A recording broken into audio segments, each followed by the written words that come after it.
It's Tuesday, and Damon's getting into beef.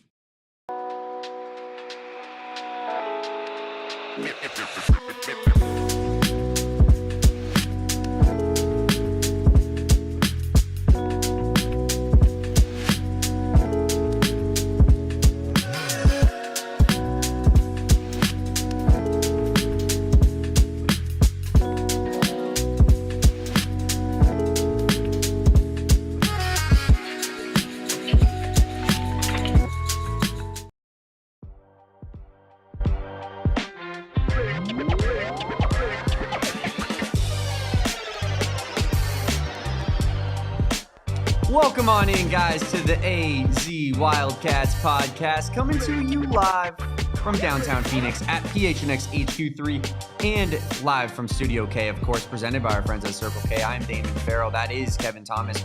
We are the AZ Wildcats podcast here at PHNX Sports. And Kevin, another jam-packed show for the people today. Tyler Metcalf of No Ceilings. If you guys are unfamiliar, they do great work. Some of the best NBA draft evaluators in the entire world, giving us not them giving it, Tyler giving his evaluation of Dwayne Aristode, Koa Peat, Brayden Burries, and more Arizona Wildcats. It's going to be a lot of fun getting to talk to him and just kind of seeing where we are at from a prospect breakdown standpoint with those three going into this big season. Of course, we're going to talk a little bit of football. We're going to talk about the power rankings heard around the world, Kevin. Some people are calling it the power rankings heard around the world. But yeah, I mean, it is another fun Tuesday episode of the AZ Wildcats podcast, and I'm blessed to be here with you, brother. Come one, come all, as our friend, our favorite jester, Damon Dog, simply has opinions, and people laugh and throw tomatoes at him in the town square.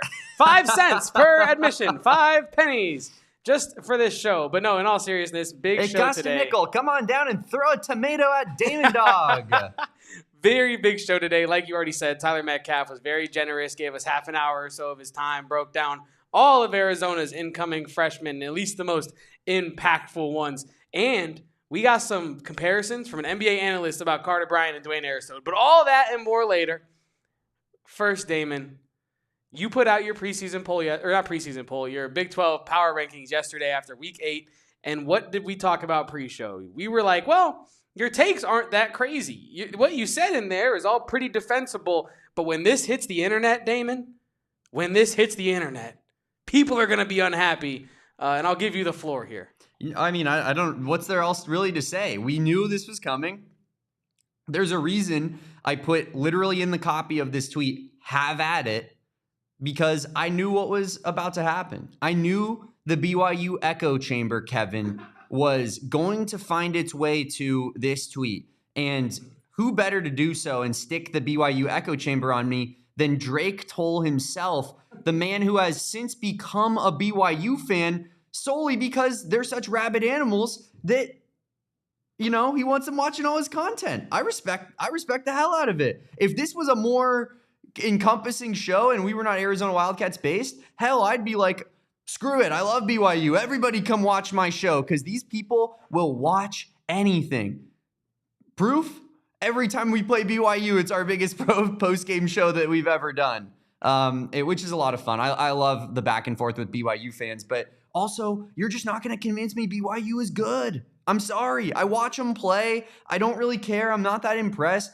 Listen, I know people, it's going to sound like sour grapes to people, like for example, that because BYU beat Arizona in embarrassing fashion, that's why I have BYU as low as I have them.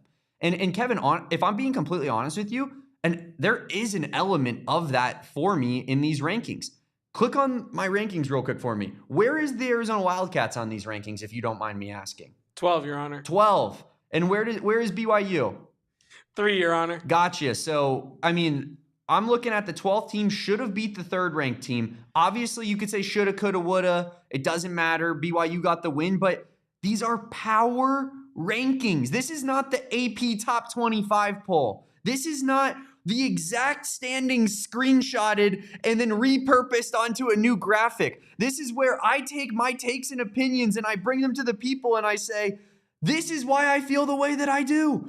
And I feel it's very justified to believe that BYU is not better than Texas Tech or ASU if you look at context, Kevin. Is context so hard for people to understand? Or do they just look at that big, shiny little win number record and that's all that matters to them at the end of the day? I think context is genuinely hard for a lot of people because I think when you think about how people consume the game nowadays, like most of the people on Twitter talking about these games didn't watch the games. They didn't do it. And as Michael says in the chat, like I actually haven't seen BYU's season wrapped up in words so well as of saying this. I have yet to see BYU win a game this year. They just haven't lost. There's a difference. And I wouldn't go as far as say they haven't, gone out and won a game. They won versus Utah. They won versus Utah. They did. I'll give them that. But they did win versus Utah. But I do think that there's an egg, like there's a crumb of truth in there about like it feels like BYU is a bit of paper tigers right now. They're not a bad team, but they certainly don't feel like the number one most talented, most, I wouldn't want to play that team of all the Big 12 conference teams, Damon. So yeah, I didn't think your rankings were that crazy. But Mr. Drake Toll, who has the power rankings, did. Yeah, I mean, let's click on it one more time, Kevin. I responded to this tweet. Oh, this is bad, of course, from Locked On, our friends over at Locked On Big 12. And I said, I'll be back in 2 weeks when Texas Tech plays BYU at Texas Tech in Lubbock. And I will. And honestly, chat, feel free to drop in there if you disagree with me, or if you want to give a score prediction for that game, feel free to, because I don't think it's going to be close. I don't think it's going to be close. And I'm going to have the last laugh, Kevin. Maybe this gets clipped, because apparently people are doing that now. I don't know if you saw that last night. I got ASU fans going back and watching our shows 30 minutes in. Appreciate it. To take clips of things that I say and put them on the internet. And I agreed. Yeah, thank you for watching the show. Leave a like while you're here, if you don't mind. Maybe even comment about how bad our takes are. Yeah, definitely. Leave a comment as well. But what's the funniest aspect of all of this, Kevin, is the amount of people calling me an Arizona State Sun Devils fan because of my power rankings. Yeah. Wow. Yeah. People are like, and it's to the point, Kevin, where people are like, I don't even need to click on your profile to know you're an ASU fan. Maybe you should. Yeah? Really? Moron? I mean, I feel like objectivity is so lost in this day and age, Kevin, and it really truly is sad. No, yeah, it is. Like BYU, it's funny. Every person that's disagreeing with me on BYU is either a BYU fan or Drake Toll, who is a closeted BYU fan. I think he's open about it. He was wearing a BYU hat on the pod the other day. And so it's like no one the people that are in my mentions defending it are all Texas Tech fans. They're all Arizona State fans, and they're all like, BYU's not that good. Sorry, guys. I'm not the only one that feels this way. But all the BYU fans are then being like, he must be a ASU fan for having ASU higher. It's like, no, or I just bring logic to the table and don't, discredit teams for their games where Jeff Sims is under center. Like it really truly is baffling, Kevin. And yeah, I mean, hey, this is why I said have at it, and this is why we have fun with it. And I live for it. I'll never log off. Let's get Damon having a little tete-a-tete with Drake. Damon versus Drake on the Locked On Big 12 pod, and then we can bring it over to the AZ Wildcats pod. I'd be down for that. Anytime. What is it? Like, celebrity boxing is big now. Can we do like some celebrity verbal boxing between you and Drake Toll, like about BYU versus Arizona? Can we just like rehash the refereeing in that game and see how Drake Toll feels about it? That could be a very, very fun show. But also, I will say the other crew that was mad at me for my rankings, Kevin, was Houston fans. Ooh. Houston fans were not happy with I believe I had them in 9th on the list, which to fully be transparent, I did talk with Gary Fatterson, of course, one of the great Baylor burners, and he was saying that Baylor is too high. I have since decided that I think if I could go back in time, I would flip Baylor and Houston 8-9 and put Houston 8th. But again, like, who has Houston played? And for the Houston fans that were coming after me, did I not predict a Houston W on Saturday? You did. Did I not think Houston was better than Arizona? I think Arizona's a more talented team, but I thought Houston, I guess technically, if you get the win, you're the better football team on that given day. I had Houston above Arizona in my power rankings last week. So truly, how much higher should they go for beating a team by a last-second field goal in a game they could have lost when I had them neck and neck the week before. It seems like I almost got Houston's eval on the money. Or is that a bullseye? Like, I don't understand what the Houston fans are so mad about. Again, the record looks awesome. It does. But context matters, people. And it's like, I just don't understand the idea that like power rankings should look like a screenshot of if I typed in Big 12 standings on Google and just put that on the internet. Yeah, see, I take the standings into account during my power rankings, But I think you have to look at the standings in terms of how do I want to word this? Like when I look at the standings, it's almost like one of the final barometers of like how much credit do I have to give this team, right? And like I think that's why, for example, BYU was number 1 on my ranking is because do I think they're the best team?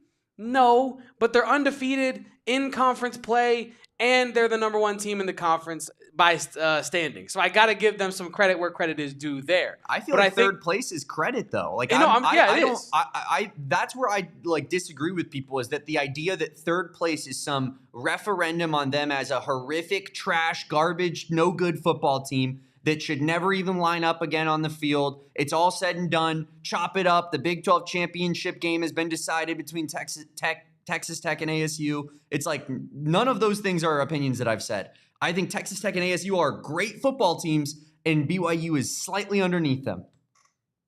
Hey, I'm with you. Like I think ASU and Tech are the 2 best teams right now in the Big 12.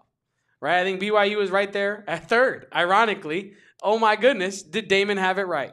The only thing Damon was wrong about this year on any power rankings was Sorsby. What are you talking about? This is a fact. Well, what is he talking about? You were high on Sorsby the whole time. Yeah, it's true. I was the biggest Brendan Sorsby guy in the business. Some people were trying to tell me, Damon, it's too much. You're way too in on Brendan Sorsby, and I was like, not in enough, actually. But I think that's actually fair on Michael's part. Like if Cincinnati fans started clipping me and clowning me, like ASU fans have with my Sam Levitt take, which I fully stand by. 8 weeks into the season, Kevin. If you count week 0, I guess 7 weeks into the season. Fully stand by everything I said still. And if you can't decipher that when I call Cam Scadaboo his binky, that's satire, I seriously feel bad for you and hope that you can reevaluate some things in your life. But like I don't take away anything I've said about Sam Levitt. I feel like I was on the money about a guy like Devin Dampier, about like I don't know if he has that next gear to beat like truly really good football teams. Seems like that's going to be what holds Utah back all season long. And yeah, Brendan Sorsby, I was dead wrong about. Cincinnati fans, feel free to clip it and come after me. I deserve that, genuinely. I really, really do. I don't think I deserve this one, but I'm willing to fight with BYU and ASU fans till the day that I die, Kevin. So, is what it is. And Jedd Fisch is just going to keep flipping recruits from one school to the next, and that's just the story of life. Death, taxes, Jedd Fisch being a snake, and Damon making people mad on the joke app. Damon fighting with BYU and ASU fans specifically. Those are my that is my bread and butter. By the way, could I have picked 2 opposite fan bases? No, actually. Like you want to talk about a guy that doesn't discriminate. Like I'm like, I don't care who you are, what your ideology is, if you like to party, if you can't even drink, it doesn't matter to me. I just hate fans that feel like their team is the best team that's ever existed because they won a game here or there. I mean, ASU has 2 losses and people are like, how dare you, say the things that you said about Sam Levitt and his inability to carry us back to the college football playoff. It's like, you guys better be prepared to go undefeated the rest of the season for that take to be wrong. That's what I can't wrap my head around. It's like the whole take was Sam Levitt will not carry you without Cam Scadaboo. And as of currently, they're 3rd place and not going to make the Big 12 title game and not going to make the college football playoff. Stand by it. Do you think that one's insane, Kevin? Like, I feel like the victory lap is a little preemptive from the ASU fans. It is preemptive. Sometimes you get a little bit out ahead of your skis, and, you should have, French fried when you should have pizza'd, whatever the ski technology is. But, yeah, no, I'm with you on that. It is a bit premature. Storming the field, almost killing people with the field goal post after the game. That was insane. Smoking Mary Jane out on the field. I mean, not even taking pure edibles. Why? Those should have been pure edibles. What are we doing? It's despicable. It's despicable. It makes me sick, Kevin. I mean, what happened to the sport I love? Bill just became a member in, I believe, this chat, the best chat right now, popping off on PHNX. Appreciation, much gratitude to you. Is Sun Devil still live? I don't know. I don't think so. Bill was in our chat literally yesterday. Okay. I mean, I'm with it. Usually Bill tries to watch the show after we're live usually, but I think Bill was able to catch it live today. Bill, I need a Wilbur emoji in the chat immediately, my guy. Yes. Show the rest of the chat what they're missing out on, and I appreciate you. And so, you know what? And Bill, I'll come out and say it. That's on me. The fact that I was even like, is ASU still alive? You are a Wildcat through and through, brother. And the fact that as a man that has been falsely accused of not being a Wildcat today, I would like to say that, you know, I apologize from the deepest, sincerest bottom of my heart. And you know what, Bill? That is a streak. 2 days in a row, that's a streak. Let's get another one. What the hell? Let's do it. Raptor, our favorite dinosaur in the chat. What's up, everybody? NBA opening night. Make sure to check out our Suns coverage over here as well. Shout out to Eric. Shout out to Steven and Espo and Ayrton as well over there. Big old squad. But yeah, shout out to Bill with the Wilbur emojis in the chat. That's what I love to see. And if you want to get like Bill, please become a supporting member. It helps me and Damon do really cool stuff. Like today, we talked to Tyler Metcalf of No Ceilings, the founder of No Ceilings. And we're going to get to that interview on the other side of this break here on the AZ Wildcats podcast. Damon, I have to. I must. It is not an option. It is a mandate. I need to tell the good people about the deals that they can get at Circle K. Because Circle K is the best gas station. I said it yesterday. It's the best way to take care of your vehicle or fuel up for yourself. They got all types of drink deals, all types of beers in the beer cave. You got stuff on the rollers all the time that they got circling out. The deals at Circle K are endless. And right now, you can join the Inner Circle by downloading that Circle K app on your phone, punching in your phone number and email, and boom, 25 cents off per gallon on your first 5 fill-ups, 3 cents off every fill-up after that until you graduate, turn your cap from one side to the other, and you get 5 cents off per gallon, except for on fuel days, which you might get up to 50 cents off per gallon some days when they do Circle K fuel days, and that type of savings stacks up at Circle K. They have drink deals, meal deal matrixi, $3 meal deals, which is a hot dog or tornado, select Frito-Lay chips, and up to a 44-ounce Polar Pop. That's a lot of liquid. Join the Inner Circle today for free by downloading the Circle K app. Terms and conditions do apply at participating locations. Visit CircleK.com for details.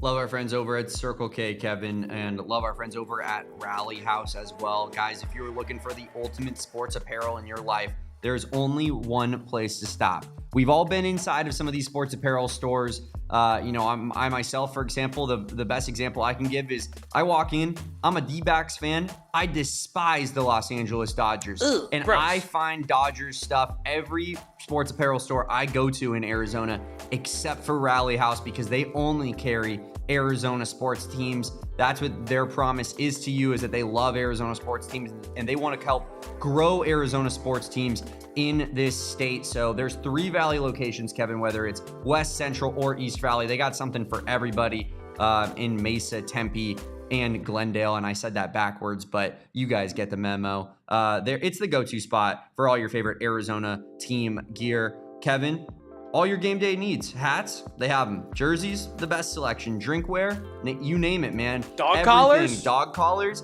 Little Jack with his Blues collar that he got from stunning. Rally House itself. That's the perfect example of something that you could buy from Rally House. Head on over to rallyhouse.com and check out their entire product assortment, or go to your local Rally House location today and hit up our friends at Rally House. We appreciate them for sponsoring this fine podcast.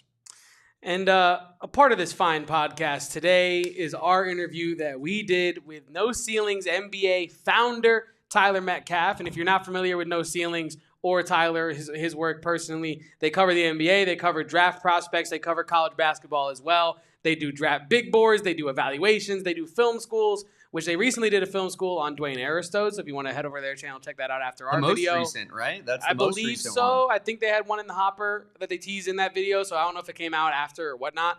But yeah, after this stream, go make sure to head over to their channel. Check out that film stool on Dwayne Aristode. But yeah, it was very cool talking to Tyler today. And without further ado, let's get into the interview. We got Tyler Metcalf, No Ceilings founder, very special guest for today's AZ Wildcats podcast. I want to start here. Tyler, I know we are happy to have basketball back, but no one might be happier than you. Is that true? Yeah, it's close. It's definitely up there. Obviously thrilled NBA's coming back. College right around the corner. Can stop obsessing over high school film. Very exciting time of the year.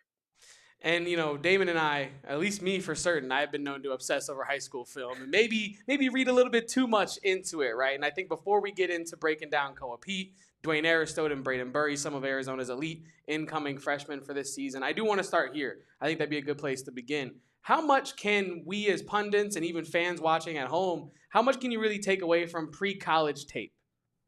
Yeah, and I think you can learn a lot about a guy's tendencies, how they play within a team structure, but it's also really important to recognize the context of it. Where it's like, all right, are they playing at some random small public school where they're the tallest, most athletic guy out there by a mile, or are they playing in Chipotle Nationals and going up against guys like Darren Peterson and AJ and Cam Boozer like every other week?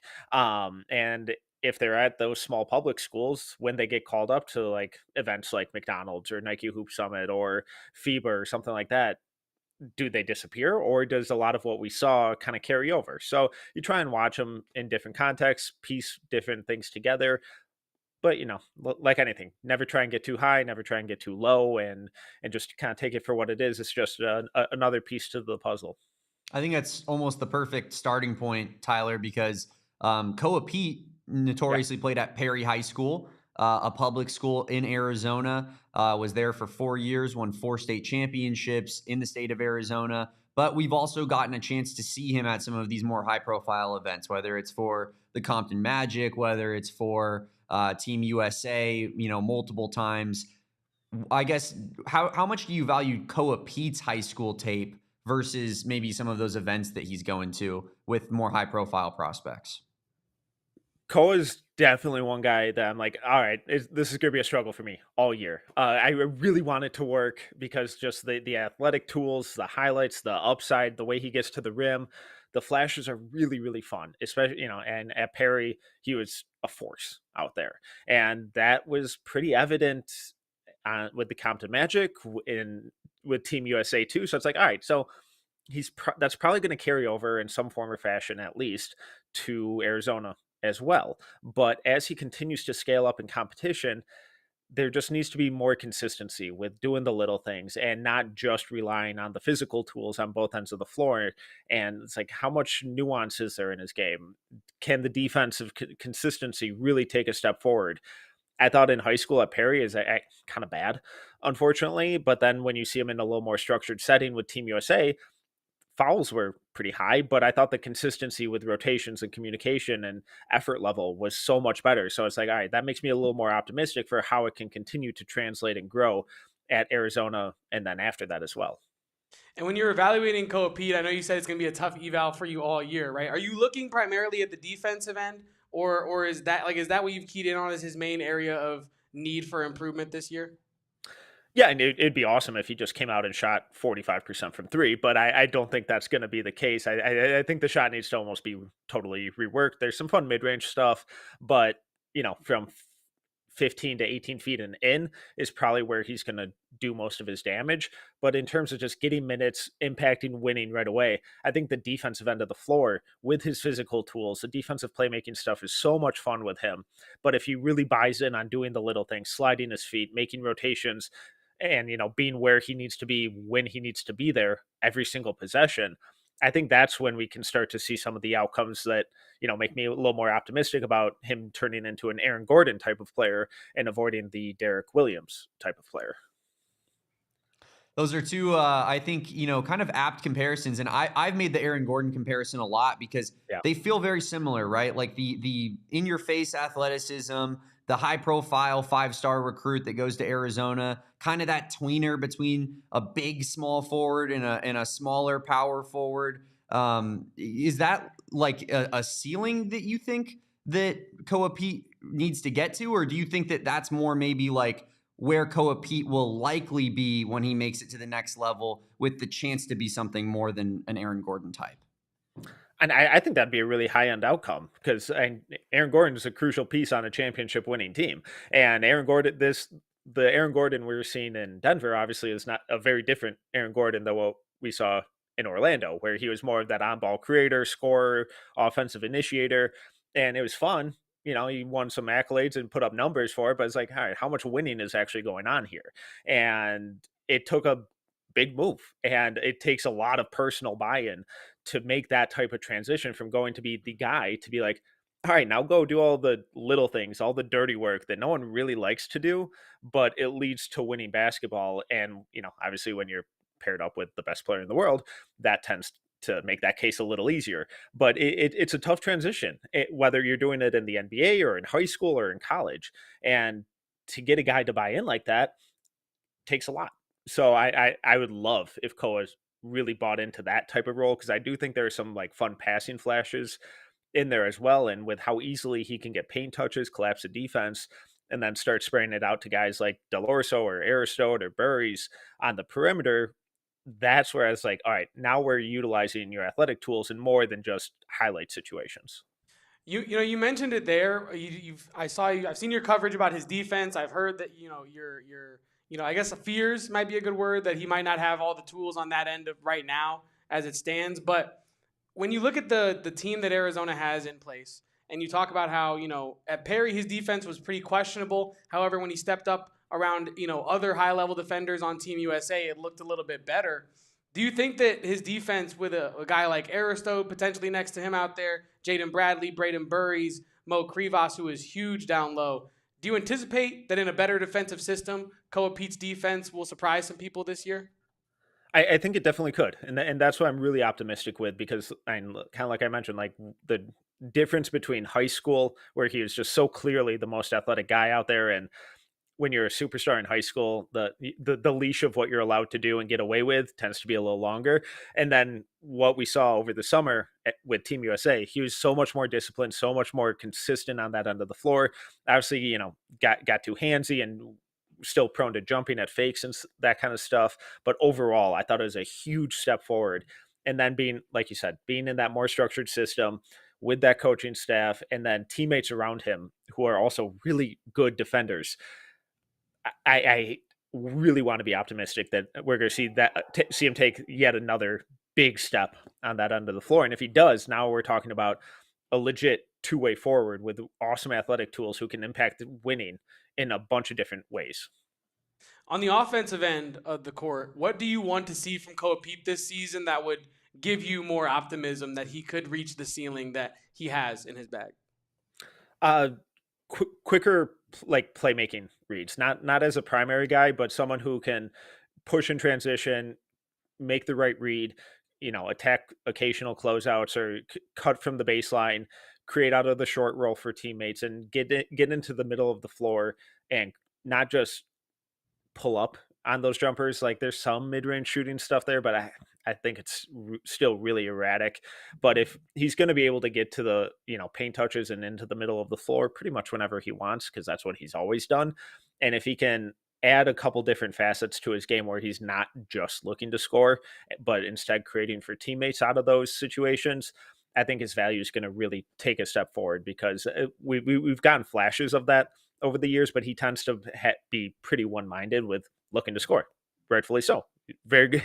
He had a ton of success with it in high school, but setting up those off-ball shooters in those types of situations and putting the defense on their heels and not being able to really predict what he's doing, I think is going to make life way easier for him and that Arizona team down the road.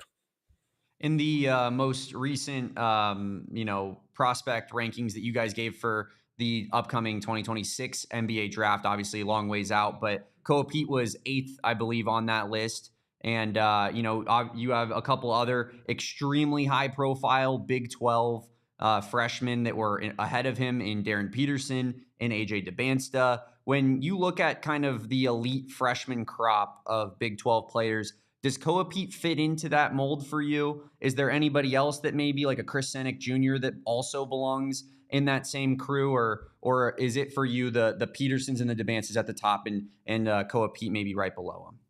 You're talking about Big 12 specifically? Yeah, Big 12 specifically. Yeah, so those were our consensus rankings from No Ceilings. Admittedly, I'm a little lower on Pete, so I apologize to come across as a hater. But we have some, on the team who are very much in. And if you're buying into the idea and the upside, I totally get it. I just need to see it a little more. I think Darren and AJ are in a league of their own for these Big 12 prospects. I think these are two potential franchise changing guys. And I think a guy like Koa Peat has a ton of upside as a really good starter. But to be a franchise changer, that's just a different conversation. I would throw a guy like Dwayne Aristode. I have him in my top 10 to start the year. I'm really, really high on him. But the Big 12 has a lot of talent. Chris Senek, like you said, the idea is fun. I just need to see what do the things in between the highlights look like. What does the consistency look like? And going to a place like Houston where they're going to demand that kind of stuff from you makes me more encouraged about him as a player and what type of impact and growth we'll see from him this year. And you mentioned Dwayne Aristode in that answer there. I have been incredibly high on Dwayne Aristode since he committed to Arizona. Damon might tell you maybe even irrationally high, but we'll see. I think you two might be the two like leading the charge on the Dwayne Aristode side of things. We are Aristodians, Tyler. I think we need to rep this moniker as heavily as we could. But Dwayne Aristode, 3-and-D, projected kind of player for Arizona this year. Just how good could he be in your eyes for Arizona? And what do you look at when you look at the player here from the Netherlands, Dwayne Aristode? Yeah, and my early love for him is either going to look really good or really bad. And I'm not sure there's going to be a whole lot of in between. But I don't understand why he was ranked so low coming out of high school. I know the foot injury, and he basically missed his whole senior season at Brewster, played a big factor in that. But it's not like we hadn't seen him play basketball already. So 3-and-D, he might be the best wing defender in this class. I love how strong he is. He sits down in his stance, slides his feet. He's physical. The fundamentals are great. The off-ball awareness is really encouraging. And he can basically guard anyone on the court. And that I'm a sucker for defense. So if you're hitting me with that right away, I'm going to buy in a little easier. But then you see him, knock down spot up threes reliably and shoot well off the catch. Not great with movement stuff, but as just like a spot up outlet, who can then also attack closeouts, get to the middle of the floor, and then he has some really, really fun passing upside as well. So I think he's just going to be a really sound, complementary off-ball wing, low-maintenance guy who plays elite defense. At his upside, if the handle takes a step forward, the movement shooting takes a step forward, I get some like OG Anunoby vibes as like a 99th percentile type of outcome. But that really sound, physical, athletic, reliable defender who isn't, who's low maintenance and efficient off the ball on offense. I'm a sucker for those types of guys. And you bring up a potential comparison for Dwayne Aristode of a 99th percentile OG Anunoby type of comparison. Maybe a little bit lower on the percentiles would be like a Carter Bryant. A lot of Arizona fans have been drawing the line between last year's usage of Carter Bryant between this year's projected usage of Dwayne Aristode. When you look at those two prospects, do you see the similarities, and what do you make of that comparison between Dwayne Aristode and Carter Bryant? Yeah, and there's a lot there because both guys are really fundamentally sound, really good athletes, and they make a living and earn their minutes on the defensive end of the floor. While the offensive side is, there might be some more question marks, but they're bankable skills with the spot up jumper, with the passing stuff. And I won't lie that in my early rankings and love of Aristode has filtered into the, oh God, is Tommy Lloyd even going to play him? Because we saw how much of a struggle that was with Carter last year. And that was an incredibly huge frustration for me all last year as a major Carter Bryant fan. It feels like, though, like Carter, and correct me if I'm wrong in your evaluation, but it feels like Dwayne Aristode is multitudes better on the defensive end day one coming into college than Carter Bryant was. I think a lot of the reason, at least from Arizona's fans' perspective, that Carter Bryant lacked consistent minutes was because he would play good defense for the majority of the possession or maybe fall asleep for a couple seconds or just like still acclimating to that college level of speed. And it would cost him, and Tommy Lloyd would kind of keep his leash a little shorter on those kind of errors. But I personally don't anticipate Aristode like having as many of those on the defensive end for all the reasons you already outlined. So do you think that coming into college, Aristode is a more complete, ready defender than Carter Bryant was?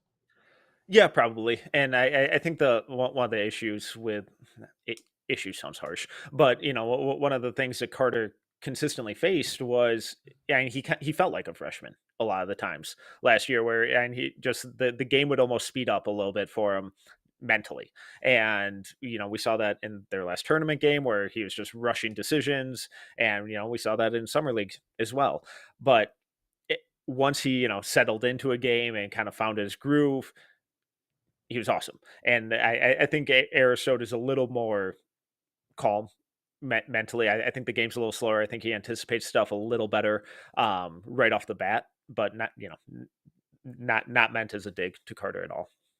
Now, I know this has been a Aristode positivity fest, and I hate to be the devil's advocate, but I'm going to be. Please. In this circumstance. We've seen one like real tangible action of Dwayne Aristode so far in an Arizona uniform, and it was against a very good St. Mary's program, and he ended up with 0 points. Is that cause for concern on your end whatsoever? Not really, because he missed his whole senior season, so it wouldn't shock me if he's still kind of shaking the rust off, getting back into the game shape, because doing it in practice and inter squad scrimmages, one thing, doing it against opponents, totally different ball game. And I'm not too worried about it. But the consistency with the shot, it wouldn't shock me if he ends up at like 30 to 33% from three, and the percentages are underwhelming, just because there does need to be more consistency with, like, when he's not perfectly set on platform and there's a little bit of movement. I don't think he's going to be getting a whole lot of on-ball reps with Bradley and Burries dominating the ball. So I would anticipate his offensive role being pretty minimal this year, and almost mirroring exactly how Carter Bryant was used last year, and the big impact coming on the defensive end. So I think the offense, I'm optimistic with the offense, but I wouldn't be expecting like outlandish numbers this year. And then, obviously he was ranked a little bit lower than maybe he should have been because of that foot injury, because of the time away during high school. Where would you have potentially ranked him? I know you probably don't have every single player up in front of you right now, but do you have any like ranges or ideas as to where maybe like his true talent lies in that class? Yeah, and I probably would have had him like right up around Koa Peat, around 10, in that Tunde Yesufu, Koa Peat, Malik Thomas, Brayden Burries range, like in that 9 to 15-ish range. That's really impressive praise right there for Dwayne Aristode. Also, like Tunde Yesufu, that is a very good player coming also to the Big 12 this year. When you look at Arizona's freshmen, including Dwayne Aristode, do you think that this kind of a group should be – I know it's the number 2 recruiting class in the country, but I think you have a lot of discussion out there about, well, you can't trust freshmen, you can't trust these players, blah, blah, blah, unless they go to Duke. Do you think that like a player like Aristode, who seems pretty mentally ready, and we're going to get to Brayden Burries next, who also seems very mentally ready, when you combine them with a blue chip guy like Koa Peat, who has been there, done that at all the different levels of amateur sport, do you believe that these freshmen are just more ready than your average crop of college freshmen? I think so, because I think we're seeing more and more of high school games getting televised on the NBA app and on ESPN, and these guys playing FIBA on televised stuff. So with social media, the continued jump in like just want for basketball, whether it's high school or college or pros, these guys are getting televised more. They're not afraid of the limelight or as hesitant or shell shocked by it as they once were. That's not to say that there isn't always going to be a bit of nerves and stuff, like once the ball actually gets tipped and games get going. There always will be, especially in big rivalry games or big tournament games. It's inevitable. It's human nature. But I think they're coming into it a little more ready and kind of used to that kind of stuff, because like Koa Peat was just this summer playing over in Europe, so it's not like he's totally unfamiliar with having to make an impact, as whether it's a role player or a star. As Kevin said, it's now time to talk about the third blue chip freshman that the Wildcats have brought in Brayden Burries.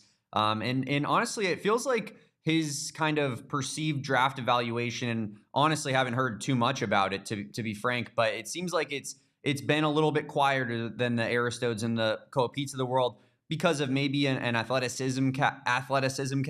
I said that really, really weird, but an athleticism cap potentially on Brayden Burries, or just maybe what his ceiling could be. Like, he's a high floor guy, but really, what is that ceiling? Do you get that vibe from Brayden Burries? Do you agree with that? And what could he improve upon that would maybe up the ante on who he could be as an NBA draft prospect? I know everything I've seen from him these last couple weeks, I've been blown away. He looks awesome. Like you talk about a freshman looking ready, Brayden Burries looks ready. And I think what really sets him apart, like he's not the most explosive athlete, but when we talk about athleticism, I think it's also really crucial to factor in strength. He is so much stronger than 90% of incoming freshman guards, and he just bullies guys on both ends of the floor. Plus, you factor in his passing reads, the shooting potential. My big concern with him is just how consistent is the shot going to be? Is like, can we get any sort of consistency, or is he going to be one of these guys where it's like one night he's 0 of 9 and the next night he's 11 of 13? So I'm really fascinated to see what that looks like from him. But the impact that his strength has had already in terms of defending multiple possessions, of getting to the rim, of fighting through defenders, of just getting to his spots wherever he wants, has been incredibly impressive and made me kind of rethink. It's like, oh, he might be a little more ready from day one than I initially thought.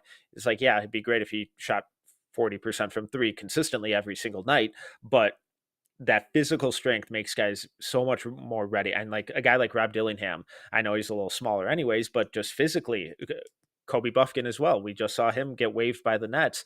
And these are kind of guys who physically coming out of college didn't have NBA level strength. And I think Brayden Burries is the type of guy who has close to NBA level strength as an incoming freshman can have. And, speaking about like borderline NBA guys right now, Caleb Love is the player that Brayden Burries is trying to fill the role of, right? And we're talking about big bucket, volume scorer, physical kind of guard, in your face kind of a guard. Do you kind of think that Brayden Burries is able to fill that role stylistically? Do you think that is kind of a, 1-to-1 fit there for Tommy Lloyd's squad this year? I think Burries is a little more of a combo guard than a scoring guard. I think his playmaking reads are a little more advanced. I think he's a more willing passer than Caleb was. When Caleb got hot, it was like, all right, cool, game's like he's about to take over. But when he didn't, it's like, so there are still some games where it's like, oh well, Caleb's still going to try and take over, and it was hit or miss sometimes. I don't quite see that mindset from Burries, where he's a little more combo-y and he's not a pure point, not a pure shooting guard, but can kind of fill whatever role is needed from him in that situation. I'm assuming when he's out there with Jay Bradley, he's going to pivot a little more into that true shooting guard who can be that second side creator. When Bradley's off the floor, I'd love to see him get more pure point guard minutes and trying to initiate the offense, set up guys like Krivas and Aristode and Del Orso and Peat out of the pick and roll and, that kind of stuff. So I think he's a little more measured and versatile in what he can do from that guard spot, while not necessarily having that insane electric scoring upside that Caleb did. And then defensively, what do you see when you look at Brayden Burries? Because I think we saw it in the early preseason action against St. Mary's. Like, he can be very active in passing lanes and with help defense. And that is, I think, somewhere where his athleticism is kind of underrated, because we talk about strength and it's almost kind of a function of athleticism in some ways. But he's able to utilize that on both ends. Defensively, what are you seeing with Brayden Burries in the early stages? Really encouraging signs as someone who can be versatile, and especially with him, Aristode, and Pete out there, they're going to have so much strength and athleticism and versatility on the wing. I have a little bit of concerns about how he can match up with like the quicker point guards, just because I'm not sure the raw foot speed is there. But I think technically he's a sound defender. Physically, he can bump guys off their spots and scale up to defend some threes. And you don't want him defending in the post, but he'll fight down there, and he has the strength to occasionally get get under a bigger guy and move him off his spot, or at least be a total pest down there. So I think there are some really encouraging signs, especially as the team defender, like you mentioned, with his off-ball rotations and jumping passing lanes with that kind of stuff. Now, I kind of want to ask an overall overarching question about the three guys we've talked about. Obviously, I think Dwayne Aristode is probably the favorite for this answer based off of what you've already told us, given that you have him pretty close to Koa Peat. But if you're looking at, say we are fast forwarding in a time machine to June of 2026, and it's the NBA draft, and you're a GM that's on the clock, and you're looking at these three guys and where their perceived evaluations are, who do you think who's your favorite prospect for the value that you could probably get one of these guys at? For me, it'd be Aristode, just because I would guess he's probably consensusly the lowest ranked out of the three. I definitely think I'm the outlier being as high on him as I am. So I fully recognize that most don't have him that high. But if we're talking about value, and if he stays in and I can grab him in the 20s, I think that'd be insane value, just given the defense, the physical tools, and then the offensive upside. But I would guess that most people would probably have Pete as their top guy out of the three. Now, this is my last question, and Kevin, I don't know if you had anything else, but I want to talk a little bit about Jaden Bradley, Arizona's point guard. Does he have an NBA future? Because I think Arizona fans have felt that Jaden Bradley has been, disrespected this offseason on a lot of these lists. You look at the preseason Big 12 first team, there's 10 players on it, even though there's 5 players on a team, and he is not even one of the 10 players that gets selected. Do you feel that he has an opportunity in the NBA? He's also obviously worked out in NBA draft circles the last 2 years and decided to come back to school. So what's kind of your evaluation of him as a player? Yeah, and I've always struggled with him because I as an incoming freshman, I really liked him at Alabama. Just the athletic tools, the way that he was able to push in transition, get to the rim whenever he wanted, is a lot of fun. But then it's like, all right, well, he can't really shoot. 69% from the line, 32% from three, on super low volume, not ideal stuff.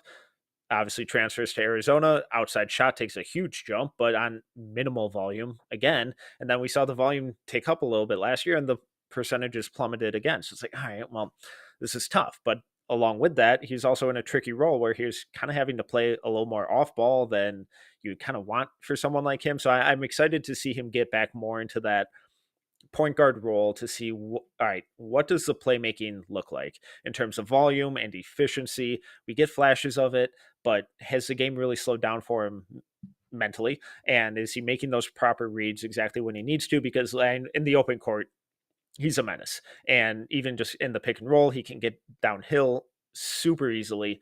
But what does he do in those advantages that he creates? And is it consistent enough? Is he ever going to be a shooter? Probably not. But if he can really capitalize on that rim pressure, ability to get paint touches, push in transition to like really show out as a playmaker and set up these off-ball scores, then I think I think teams could get a little more excited about him.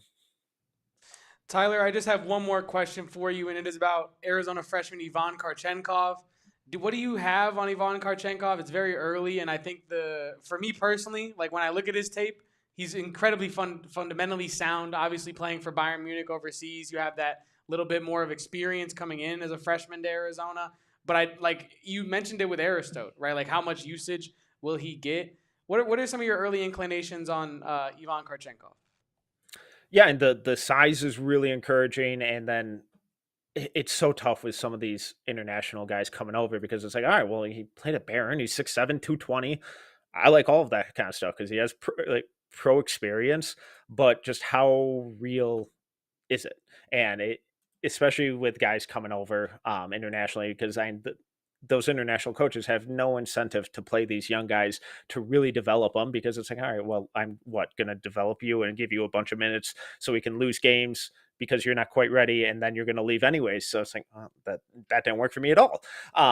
So I think he's a big wild card. So I love the physical tools, and who knows with Tommy and his rotations. I wouldn't be surprised if Dwayne Aristode gets like 8 minutes a night for the first 3 months and I'm pulling my hair out. So I'm kind of in wait and see mode on him, but the physical tools, the experience, I think it's really encouraging stuff for what it could be. I think theoretically it's like, all right, cool. Now we have another big body, physical power forward, type of four, and just really continues to add to the amount of size and athleticism and strength that Arizona can throw out there 1 through 8. Their top 8, 9 guys have a ton of strength, and they're going to be really, really difficult to deal with. Oh, you know what? I did say that was my last question, but I do have one that's been kind of burning in my back pocket. I did lie. I'm a liar. I did lie. Matthias Krivas, right? Mm-hmm. When he comes to Arizona, Tommy Lloyd brings him in. He's very hyped about this prospect. There's a lot of NBA buzz surrounding him, still is to this day if you look at mock drafts and things of that nature.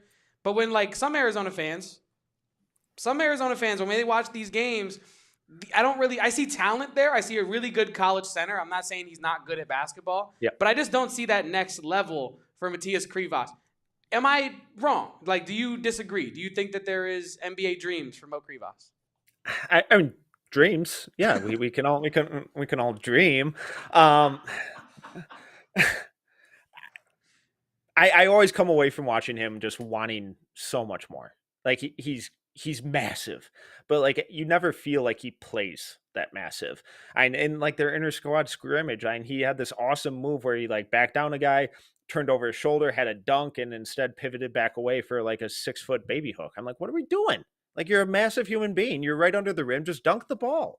And yeah, I just always want more, and it just doesn't feel like he's as physical as he needs to be. In that same scrimmage, Brayden Burries, finished through him, and Krivas rotated over and to try and go vertical, and Burries was strong enough where he just bumped him off and finished with a reverse layup through the contact. And it's like, you're too big for that type of stuff to be happening. And I know it's an inter squad scrimmage, so you're not going to put the guy on the floor. You're not going to level him, but I just never get the physicality or impact consistently from him that someone that big, that skilled should be given.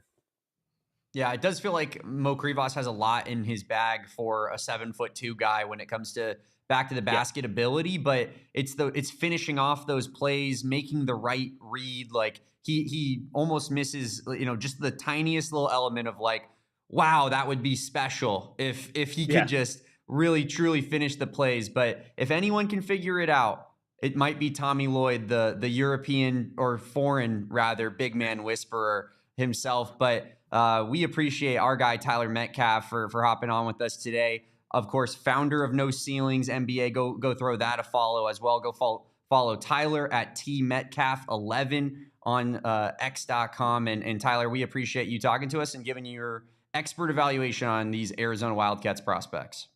Yeah, I appreciate you guys having me. Should be a fun season.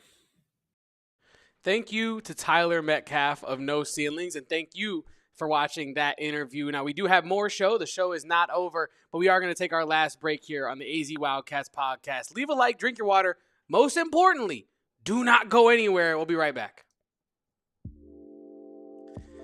And you already know, Damon, I got to talk a little bit of Branded Bills today on this here podcast. This pod is presented by Branded Bills, and you know why it's presented by Branded Bills, because Branded Bills is the best way to elevate your brand. If you have a brand out there that you're looking to grow or expand, or if you just want to rep your favorite college, they work with over 40 plus colleges. Most importantly, the U of A. All the other ones, great for Branded Bills that they do that. It's great for Branded Bills. However, we care about those U of A hats. And what did they do when they came to our office months ago and asked us when we started this partnership? They asked us, what do you guys want as Arizona fans on a hat? They want the Wilbur on the hat. They're going to put the Wilbur on the hat. You want the bear down? They got that. Pardon me. You want softball? They got that. You want baseball? They got that. Branded Bills. The best way to elevate your brand. I'm talking truckers, fitted, snapback, tees. They're expanding into canvas style hats as well. Branded Bills, get on the train now before it is too late, before it leaves the station. Code BBPHNX for 15% off your first order of the most premium headwear and apparel this side of the Mississippi, both sides of the Mississippi. Love our friends at Branded Bills. Obviously, I'm repping Branded Bills damn near every day on this fine program, Kevin, because it is the only hat that I truly rep. The way it's so damn comfortable, I absolutely love it. But Kevin, I do have another just fine product I have to tell the people about, because when I am buying tickets, there's only one place I go to. It is Game Time. So guys, head on over to gametime.co or download their free app in the app store of choice. We'll get you a promo code of PHNX. It'll get you $20 off your first purchase on the Game Time app. Game Time is the only place to buy last minute tickets, and the longer you wait until the time of the game, the cheaper the tickets get. There's like a inverse effect. Obviously, people are selling their tickets on Game Time They kind of are that third party that makes sure that the sale goes through. And, those people, they drop the ticket prices as it gets closer to the game because they start getting desperate. Game Time allows buyers to get the best deals possible by waiting the absolute longest. There's also parking passes and stuff, depending on the sporting event that you're trying to go to, that you could get in the Game Time app. So whether it's a concert venue, a comedy show, or sports game, pro wrestling. I don't know how I neglected to mention this, Damon. I'll take the baton for a second. Me and Max, our sales guy, used Game Time last night to get some last chance tickets to Friday Night SmackDown here in Phoenix, coming up at Mullet Arena. Gross.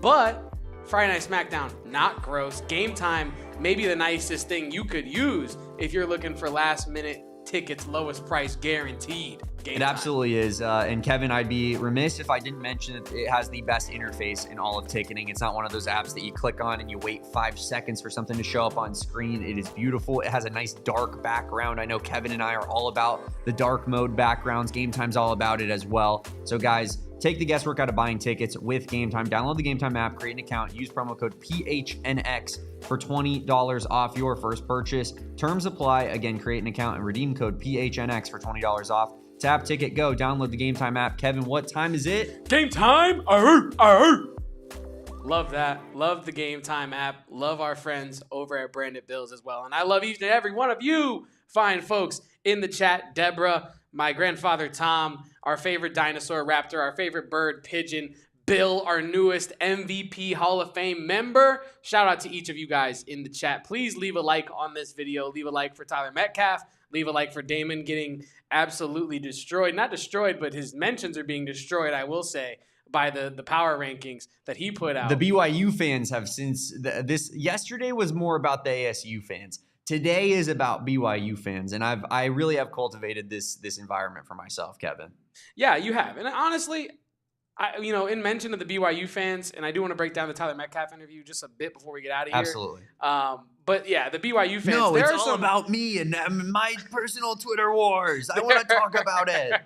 There are some BYU fans that do know ball, and there are some BYU fans that you have good conversations with about their teams. However, I haven't met them. When you, and this is my grander point. I haven't met when you him, get Kevin. onto that app, when you get onto X, when you get onto Twitter, right? It feels like these people, and when I say these people, I mean like football and sports fans, you lose your mind when you go on the Twitter app. You lose your damn mind.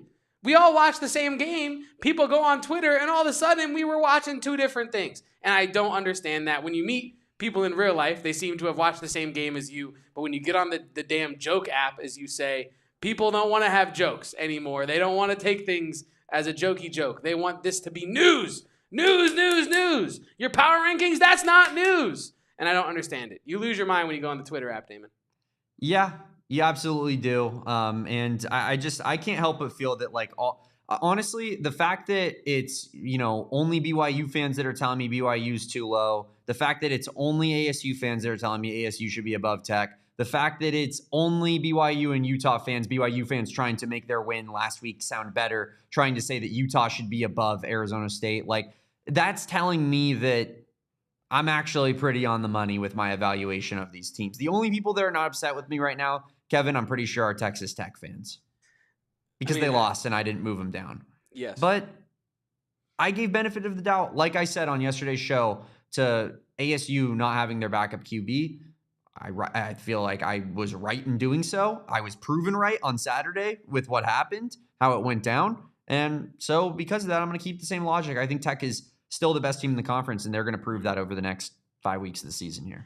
And I think Dwayne Aristode is still one of the most underrated prospects in the Big 12. And I do want to talk about that before we get out of here. We should just do that as our podcast, Kevin, where I just complain about football and talk about my beefs, and then you just talk about positive basketball things. But we act like we're having a conversation, but truly we're just talking about our own thing. And there was another thing this BYU reply guy told me. And then Kevin And goes, then I saw this really interesting stat about Dwayne Aristode's off-ball usage that I think those podcast. BYU fans, they need to see it. That's a really good podcast. I think we might need to just switch it up on this guy. The Dueling Banjos podcast. Yeah, for sure. Absolutely. But yeah, we should. Let's talk about this Tyler Metcalf interview. Should we do it in overtime, Kevin? Yes. You know that we should do that in overtime. OT, AZ Wildcats podcast in OT. What was kind of, I want to start here, Kevin, and I want to kind of pick your brain more so about it because I think that you like to get a little bit more analytical with it. What was your take on his Koa Peat stuff? Let's start there. I mean, I asked the question. He brought up the Aaron Gordon comparison, which we've made on this program before. And I think as I said, I think it's very apt. And I asked the question, do you think that that's more of like his realistic evaluation of what he could be in the league? Or do you think that that's more of like as he stated, the 99% outcome, like he did with Dwayne Aristode versus OG Anunoby? Did that surprise you at all? Do you agree with that evaluation, and kind of where do you stand with Koa Peat and his draft evaluation from Tyler Metcalf? I'll say this, and I think that because we're having this conversation, it's probably giving me an inclination that we're going to hear a lot more of Aaron Gordon comparisons as the day of the NBA draft looms nigh. But it does feel like, right, the Aaron Gordon comparison is an apt one, especially because the school they go to, the athleticism they play with, the lob threat, right, that they present to the table, the rim pressure that they can present to opponents as well is very similar.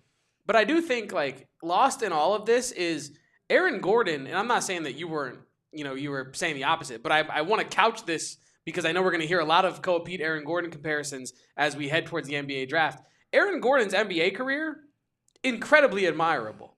Right, like I think the player that Aaron Gordon has become totally is almost become underrated. I know that like a lot of NBA diehards understand the I don't impact think like he has. almost. I think he absolutely is underrated, and I know that what you're saying is that like a guy like Tyler Metcalf realizes Aaron Gordon's value, but I think the casual fan is correct. That is the consensus opinion on somebody, and most people are like Aaron Gordon, role player. Yeah, and I think that like if Koa Peat is Aaron Gordon, that is a great job, Koa Peat. Well done. You've achieved like pretty much like a top 3% of NBA careers, right? Mm-hmm. Pivotal player on a championship team, dunk contest winner. Like you were a franchise guy in Orlando, so you got to have your own team. Never won a dunk contest, actually. Oh, true. He should have been a dunk contest winner. He got robbed that year with Zach LaVine and Aaron Gordon, that whole thing. Either way. Got like robbed another year with Derek Jones, according to most people. No, you're right. But like dunk contest icon, I'll say, right? Like Aaron Gordon's had a very admirable career. So if Koa Peat does reach that, I do think that's like, I won't say 99 because I think there's a chance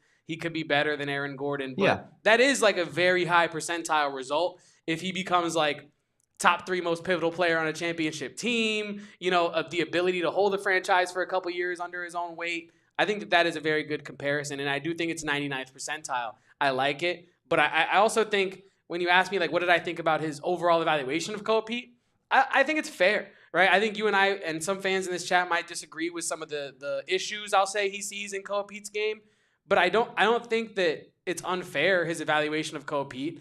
Like if you're looking at what is where Koa Peat's weaknesses, I think those are his weaknesses. Right, consistency on both ends, shot selection. I said that on our post game. Like when I watch Koa Peat, I'm watching to see like are his shots repeatable or is this him bullying a guy who's smaller than him? And I think for the most part, We've been given no reason to believe that he can't fulfill some of that potential. I think that is the one area of Tyler's evaluation I might push back on is the, I guess, boom or bust percentage with Koa Peat. Because I think he's actually like a lot more likely to reach that 99th percentile result than not, mostly because of his mental, mostly because of his pedigree. And I think that like obviously Metcalf is being a little bit more conservative with his evaluation because spoiler alert, a lot of people look at No Ceiling's website and a lot of people look at what the draft evaluators at No Ceilings have to say. So he can't just be willy-nilly, right? I'm not saying that we're being willy-nilly, but we also want Koa Peat to be good, right? And so we're viewing this through an Arizona lens. So I don't think it's unfair to say Koa Peat has some question marks in some areas of his game, and I don't think the areas that Tyler brought up were unfair to Koa Peat in any way. But hey, as Meisner says in the chat, Koa's free throws on Saturday were ugly, though. Hopefully he cleans that up. And I believe, correct me if I'm wrong, I think the whole team's free throws were kind of rough in that exhibition game. It's 50%. Yeah, I assume that will round into shape as the season. And I think JB was 7 for 8. So, he took the most free throws, was very good, and the rest of the team combined to get the team at 50%. Like, essentially, I think the rest of the team outside of Jaden Bradley shot like something like 30-something% from the free throw line. And I think like the most important thing with Koa Peat in all of this is, very stinky. That free throw number, very stinky. But I'll say like with Koa Peat, putting him in that system with Jaden Bradley, Brayden Burries, Dwayne Aristode, these other elite level physicality defenders is going to make Koa Peat look really damn good. And I'm not saying that it's going to make him look good while in reality he's not. But I'm saying, like, it gives him the grace to learn defense without being, like, the pivotal piece on the defensive end for Arizona, where if Koa Peat has a lapse, there goes 2 and there goes a run for the other team. I think that this is a situation, and we saw it against St. Mary's, where Koa Peat can be very effective in a defensive system where he is helping, where he is using his athleticism. And like I said, it gives him grace, it gives him time to learn the defensive intangibles that maybe he's not as strong on coming from Perry. That's a public school. And I think, Damon, like when you ask me about Koa Peat, like that's kind of where I'm at. I think the world is at his fingertips. He has the opportunity to completely fulfill his potential. And I think he's more likely to fulfill it than not. I don't really see any glaring issues in Koa Peat's game, like that I don't think that he can, like, that are uncorrectable. And I think that's kind of where Metcalf is at, right? I think he just kind of errs more on the side of him not fulfilling his potential, where I'm more erring on the side of him fulfilling his potential. But I think we see the same issues in Koa Peat's game. I think that Aaron Gordon is a unbelievable NBA player, has had a fantastic career, is almost the quintessential Arizona Wildcat in the NBA.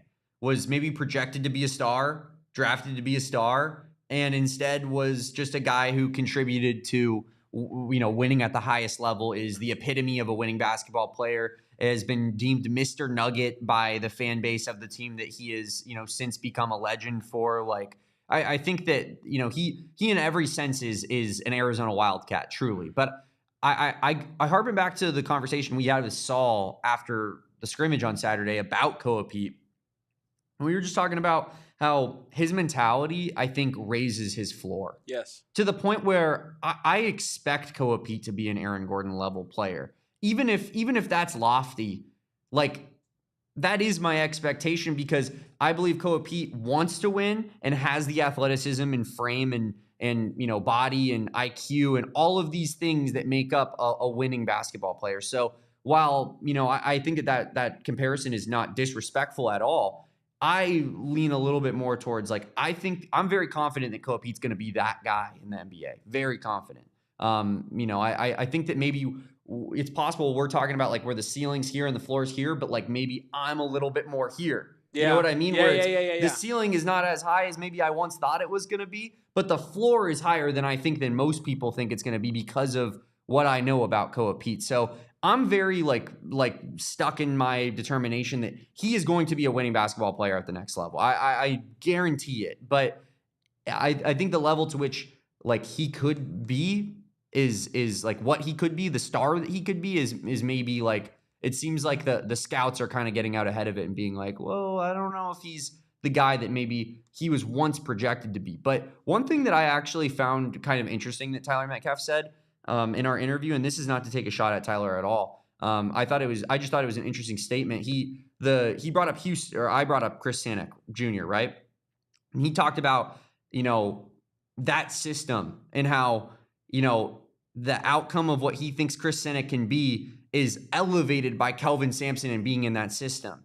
But it didn't feel like we got that for Tommy Lloyd and Koa Peat, when Kelvin Sampson and Houston were begging for Koa Peat to go show up on campus. You know what I mean? Like, they wanted Koa Peat to be, one of the next stars of their program, potentially, to be the guy on this team in a sense. So to me, I look at that and I say, if we're trusting Kelvin Sampson with Chris Sanek Jr., then I trust Tommy Lloyd with Koa Peat, because Koa Peat was very coveted by that same guy in Kelvin Sampson. So for example, that was just one thing where I was like, I feel that maybe I'm a little bit higher on Koa Peat, and I will continue to be, and I'll wear it if I'm wrong. But I think maybe we're just kind of in a place where it just needs to be scrunched up a little bit more, where I think the floor is higher than maybe perceived, and the ceiling was maybe lower than a lot of us thought when we got Koa Peat to commit to us. But I did appreciate what he said about Brayden Burries and how he's looked thus far, Kevin, because it's kind of hard to find, like, the severe flaws in Brayden Burries' game from what he's shown.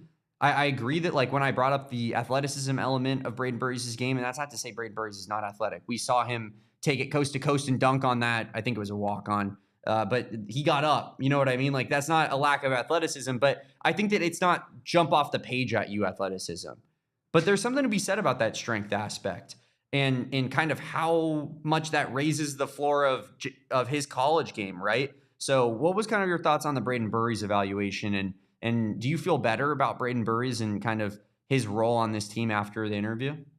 I don't think it made me feel any better necessarily, but it was like some nice like confirmation. It was validating, right? To know that my take was not based in like biased already. You know, I don't feel biased anymore about it. I feel like this is kind of the consensus when you're watching Brayden Burries, because like we talked about after the St. Mary's game on our post game for that, Brayden Burries is about as polished of a guard as you could want if you're Tommy Lloyd. I understand there's a Darren Peterson out there that might have a question about that statement, but within reason, outside of getting like the number one player in the class, this is about as polished as it gets. And I know Brayden Burries is like close, but I think the gap between like number one player in the country and number 8 player in the country is pretty stark yet, right? And I think like what Brayden Burries can do from a 3-level scoring perspective for Arizona, and you combine it with, and everybody on this podcast knows, if you're new to this podcast, right? I am like the number 1 Caleb Love defender you will ever meet.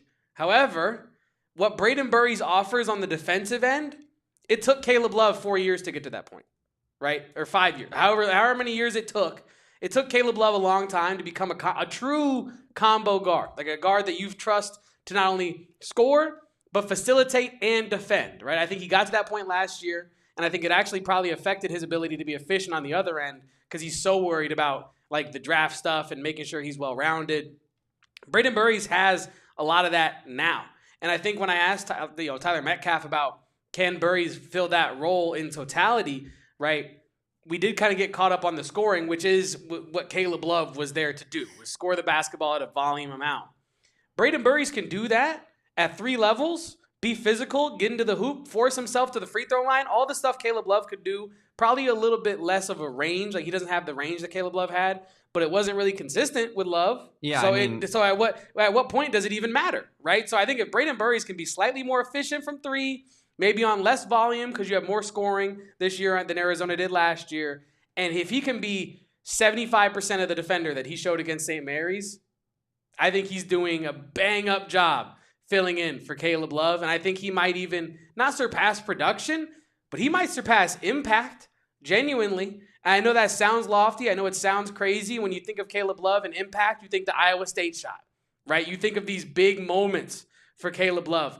But I genuinely think the consistency, the defense, the physicality, Brayden Burries will be able to fill that role that Caleb Love left behind. And I think talking to Metcalf confirmed that for me, obviously, and I said this on the postgame show, I'm not saying he's not going to have a bad game. I'm not saying he's not going to look like a freshman at times.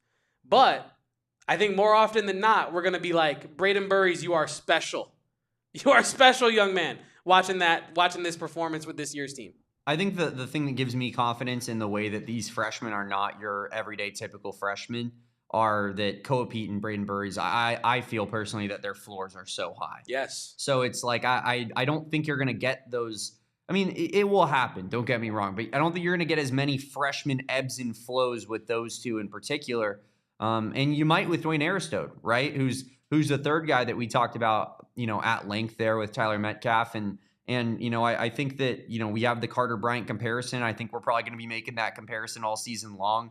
Especially if Dwayne Aristode is going to show signs of inconsistency like maybe he did against St. Mary's in particular. But it almost feels like in a way because of that, Koa Peat and Brayden Burries are like the steady guys, and Dwayne Aristode is almost the wild card. Almost like Dwayne Aristode in a way, and I don't know, maybe this is too lofty to put on him, but like if he can be the guy that Tyler Metcalf thinks that he could be, that changes the entire psyche, in my opinion, on what Arizona could be. Because now we're talking about Arizona with 3 blue chip 5-star freshmen that are leading the way, including a fourth-year senior point guard, including 2 big men that are experienced and that have played seasons of college basketball before. So, like, I think that would be groundbreaking for this team. And I mean, I don't know how you feel. Do you feel similarly? Is Dwayne Aristode like the wild card almost for the Arizona Wildcats this season? I think so. I think he is like the definition of an X factor in a lot of ways. I think you can make an argument for Kharchenkov, like if his production carries over. Either one of those, right? If one of those 2 guys pops for you, you have a real championship, and not just Big 12 championship, national championship ceiling with Arizona, right? Because you think of the things you can do if Dwayne Aristode is the player that Metcalf and I think that he could be and will be, right? Like the defense, the physicality, the maturity, the sneaky facilitation that he can do, right? I think that Dwayne Aristode can take you from Big 12 contender to, well, like a favorite in the conference if Houston isn't what we think Houston is, right? Like I think what you have with Jaden Bradley, a veteran returning point guard, what you have with Brayden Burries, who can score at 3 levels, right? Jaden Bradley really, he's trying to shoot the 3. He's trying to improve his 3-point shot. That's not his game, right? But I think even Aristode, he adds that to your lineup, right? Even if it's on small volume, even if it's not the most efficient because he's still getting his legs under him, it feels like he's kind of that, I won't say missing piece because he's on the team, but if he feels like that's kind of like the unknown, right? If Dwayne Aristode, because you know what you're going to get with Koa Peat for the most part. You know what you're going to get with Brayden Burries, I think, end of story. Jaden Bradley, you know what you're going to get. Dwayne Aristode, he is that guy. Like, he is the guy where if his defense is as advertised, if his 3-point capability is as steady as advertised, he takes you to like a national title contender, legitimately, right? Because now you have genuine depth. That's not even talking about if ADO is starting. If Delhi starts, which we can get into that in another podcast, and I'm sure we will. I mean, I think he is. At this point, it seems pretty clear. But if Dwayne Aristode gets his legs under him, right, he's coming off your bench, right? Yeah. That is real bench impact. It is. Right? Being able to bring that kind of a guy who could go in the top 20 of the draft off the bench. Mm-hmm. We saw it last year with Carter Bryant. That's why that comparison is so apt, and we're going to keep hearing it.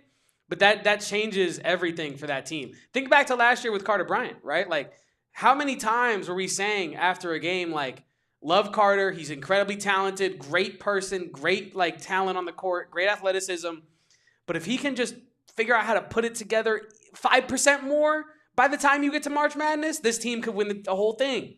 And I think you're 5% closer with Dwayne Aristode than you were with Carter Bryant day one because of the defense. I think Metcalf was a little bit more, I'll say conservative again. But like he was a little bit more conservative, a little bit more unwilling to make a definitive statement about the defense between Bryant and Aristode day one because it's hard, right? It's hard to be like you have hindsight with one guy and you're projecting with another guy. Which one is more, college ready day one? But it definitely feels like from a physicality standpoint, from an athleticism standpoint, from a defense standpoint, Aristode's ready. And once he gets his legs under him, very interested to see what kind of player he can be for Arizona. Yeah, Kevin, I got reminded of when we posted stuff on social, and speak of the devil, the social media streets, when we posted who's going to start at small forward for Arizona, and people were incensed that Anthony Del Orso was even an option. See, I don't like that. People hate Delhi for some reason. Why? I don't understand why they hate him. I don't like that either. I'm talking about, but I'm calling out the people that were like, how could you even put Delhi on this list? I don't know. Probably because he started at the 3 last year, my guy.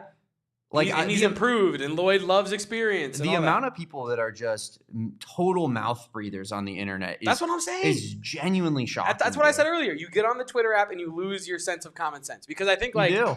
You start thinking that that's real life instead of tangible human beings who, put their face on stuff and their name on stuff here in the chat and want to actually involve themselves in conversation.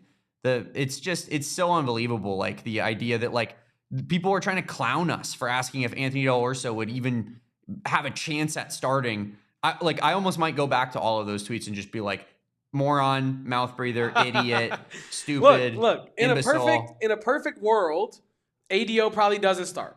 Delhi probably does not start. And I think like if you're in a perfect world, Tyron Stokes reclassifies and he's on this team. You know what I mean? No, yeah, true. He's starting at the 3, but that's not what we live in. True. But I think like in a perfect world, Delhi is coming off the bench and he's your sharpshooter, whatever. But I think like in real life, because as much as me and Tyler Metcalf love Dwayne Aristode, as much as we are Aristodians until the day that we die, or he gets drafted number 1 overall, HTL. Whichever one it is, you have to think realistically about these things, right? Like you are playing Florida night 1, the defending national champions night 1, right? You genuinely cannot afford to crash Like, let's use Dwayne Aristode as that example because he put up 0 points against St. Mary's and he missed his whole senior season and he's warming back up, but he does need to get into that playing tempo, that playing shape, right? If Dwayne Aristode goes out there and has a stinker against Florida because you started him and he wasn't ready to start, and now you're reworking him back up to being really confident, and now you're working him back up to this level to where he can impact. But if you give him small usage to start the year, build his confidence up, rebuild his cardio and all that, by the end of the year, you could have a monster, right? And so I think, like, as much as I want to see Aristode get that run, as much as I might even want to see Kharchenkov get an opportunity to start with his overseas experience, right? Not many 18, 17-year-olds are getting minutes for Bayern Munich. Not many. Kharchenkov was, right? So I think that there's questions as to who truly in a perfect world should start, but I think you start with Delhi. Like, as I've been consistent with this throughout the whole offseason, if I was Tommy Lloyd, maybe Delhi is not my starter, but this is real life. And I think, like, you start against the national champions from last year. Delhi was on the team with you when you went to war with Duke. You know Lloyd believes in that guy. And all Del Orso's done this offseason is get better. Genuinely. Yes. All he's done is get bigger, get better, get faster. I hope he's, like, we haven't heard anything about it, but I hope he's good with that little ankle, foot, whatever happened in the scrimmage game against St. Mary's. But his range has increased. His defensive capability has increased because of the physicality. And you see it on offense, too. He's taking guys off the dribble now. He's backing guys that are smaller than him down. He's taking advantage of his matchups as opposed to being a matchup that is being taken advantage of, right? And I think that is huge for Delhi this year. So I get it. Like, he should get the chance to start. It's his role to lose. I've been consistent about that. Even if I think he should lose it, it's his role to lose. And it's ultimately Tommy Lloyd's decision. And we know Tommy loves experience. We know Tommy loves to run with guys who have been in the trenches with him before. And that's kind of where I'm at with the small forward position. Like, it's kind of going to be like last year, Damon, where ADO starts, where Delhi starts, and then if he misses those first couple threes, we're going to see Carter Bryant. We're going to see Dwayne Aristode, right? We're like, that is kind of where I'm at with it. It's a title. It's a really nice title to have, starter for a Big 12 team. But ultimately, it's the minutes you play and who's in the game with 5 minutes left that matters most. And who knows? Maybe Delhi surprises some people that are hating on him, and he cracks that, like, winning time lineup with like Peat and Burries and Bradley and Krivas, the starting 5. Yeah, I think that's absolutely in the cards for a guy like Dwayne Aristode or a guy like Anthony Del Orso. I mean, that's up in the air, right? The closing lineup, like, is as much as the people want to make a big deal out of the starters all the time. You have like 8 closing lineups. Ultimately, the closing lineup, I think, is the most important 5 that is out there, and that's going to be interesting to see in a game versus Florida, which is, knock on wood, hopefully close, or an Arizona blowout. But yes. if it is, going down to the wire and it's a good game, like, I'm really going to be interested to see what the 5 that Tommy Lloyd rolls out in night 1 looks like when he has the game on the line. It could be a lot different than what we see towards the tournament time when we're in crunch time. But yeah. Some people in the chat are asking, Damon, and I now need to ask you this question. Let's just do another podcast, Kevin. Let's do it. To end it, I'll turn it around on this. Which one of the threes, which one of the small forwards you think has the most red line accountability? And I think do you think that's how we should pick the starting small forward? Does Delhi have more red line than Aristode? If yes, start. Does Aristode have more red line than Kharchenkov? If yes, he's higher on the depth chart. Is that how we should work it? I'm trying to think of who would have the most red line accountability out of those people. I think maybe Dwayne Aristode seems pretty like... It might be Kharchenkov. I'm not going to lie. You think? He's played overseas as a professional. I feel like that's about as, like, he's showing up with the briefcase every day getting to work, and that's just what it is. Do you disagree with that? What do you think? I just wonder what Ivan Kharchenkov would do if he, like, was in a room for a Brent Brennan speech. I don't have a good Russian accent. But I'm saying, like, I would get canceled. Well, he's German, but yeah, if you know what I mean. I don't have a good Russian German accent. Well, he doesn't. He's grown up in Germany his whole life. He only has a German accent. Well, okay, but yeah, German accent. Yeah, I'm just saying his Either way, his name is Russian, but he has a German accent. I don't think bored. Regardless, Germans and Russians are not the most. I don't think jovial of people. I don't know that, like, I'm pretty stoic. I want to frickin' win, guys. Damn it, is gonna fire up Ivan. Damn it, we want to win the game. We want to win the damn game. Damn it. sorry for the language. Sorry, guys. That's just sometimes our football head coach. He's just a crazy madman. You don't know what the hell he's going to say. But chill out, dude. Yeah. Relax. He's got to calm down. Brent Brennan needs to calm down. That is it, I think, for us today on the AZ Wildcats podcast. Jam-packed, Kevin. Damn it, we wanted to have a good show. And damn it, we had a good show. Tomorrow we're going to potentially do the football versus basketball podcast. Kevin and I will talk about it off air and see if that's something that we should go with. But Sam Alberts in the chat was saying if Arizona loses to Colorado, that's how we should open up the post game. Yeah, by just doing you giving us positive basketball analysis while I bring everybody back down. Maybe that's what we do go with on Saturday. You'll have to be there 2 Saturdays from now when that eventually happens. But and for which I'll be in Boulder for the game. I'm going to be at the game covering it. I'll be on the field doing our post game show hopefully. So should be a lot of fun when that happens. But no, it's a bye week this week, Kevin, which means Wednesday show is a thing. We will be live tomorrow at 2 p.m. on a Wednesday, which is not regularly scheduled because typically during football season, Wednesdays are an off day, but not this Wednesday. Tomorrow we'll be live at 2 p.m., so make sure you guys are there for that. Of course, we'll be live the rest of the week, Thursday and Friday as well at 2 p.m. But Kevin, that's going to do it for us today. Shout out Tyler Metcalf for hopping on with us and being so generous with his time. Shout out my guy Kevin for having, just so much passion about the sport of basketball and just bringing the people what they want on a Tuesday and on a bye week during the football season. Follow Kevin at KevoPost. Follow me at Damon Dog if you want to see more rage bait graphics. And, of course, follow us at PHNX_Wildcats on all social media. Appreciate everybody for being here. And we will talk tomorrow on a Wednesday at 2 p.m. But until then, peace out. Bear down. And go Cats. Shout out to No Ceilings. Aristodians. We're here, baby. We right here. We all silly like the mayor.